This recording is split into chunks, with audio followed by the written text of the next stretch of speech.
জুডিশিয়ারির প্রতি we have the highest regard. আমি কিন্তু জাজকে রেসপেক্ট করে বলছি, আমি জাজমেন্টটা মেনে নিতে পারছি। As such the appointments of this candidates are cancelled, however, এখানে লাইনটা হচ্ছে হাউএভার,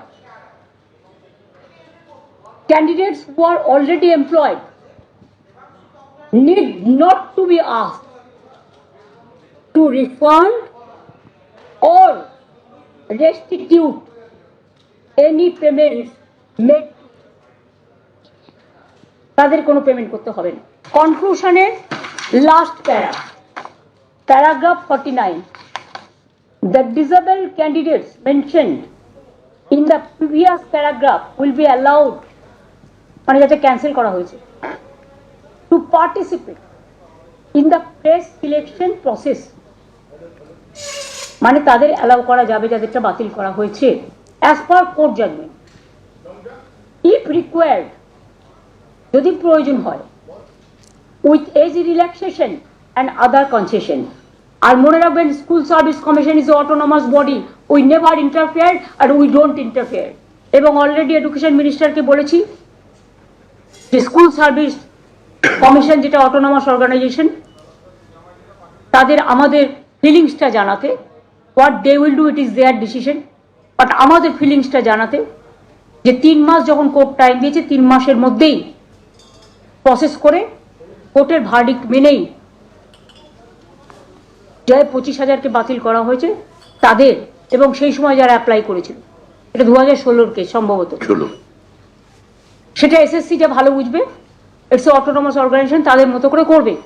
আজকে আমি এসছি প্রেস করতে, আমরা পুরো যৌথ পরিবার হিসেবে সবাই মিলে মানবিকভাবে তাদের পাশে দাঁড়াতে এসছি। এই 26,000 চাকরি যে বাতিল হয়ে গেল, সেক্ষেত্রে মমতা বন্দ্যোপাধ্যায় একেবারে বিজেপি সিপিএম কে দায়ী করেছেন, আর শুভেন্দু অধিকারী তিনি মুখ্যমন্ত্রীর পদত্যাগ দাবি করেছেন। শুনুন।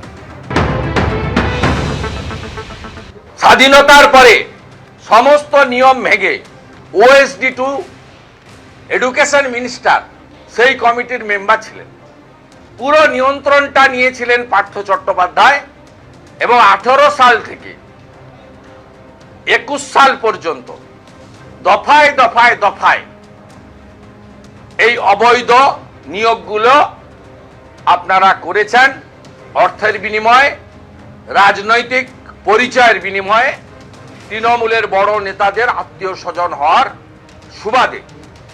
এ গরিত অপরাধ, একটাই দাবি, দফা 1 দাবি 1, মমতার পদত্যাগ। আপনারা শুনলেন, এই অবৈধ নিয়োগের জন্য মুখ্যমন্ত্রীর পদত্যাগ দাবি করেছেন শুভেন্দু অধিকারী। 2016 এসএসসির পুরো প্যানেলই বাতিল হয়ে গেল এবং চাকরি গেল 25,752 জনের, অর্থাৎ হাইকোর্টের রায়কে মান্যতা দিল সুপ্রিম কোর্ট। নিয়োগ দুর্নীতি মামলায় ফের বড়সড় ধাক্কা তৃণমূল সরকারের।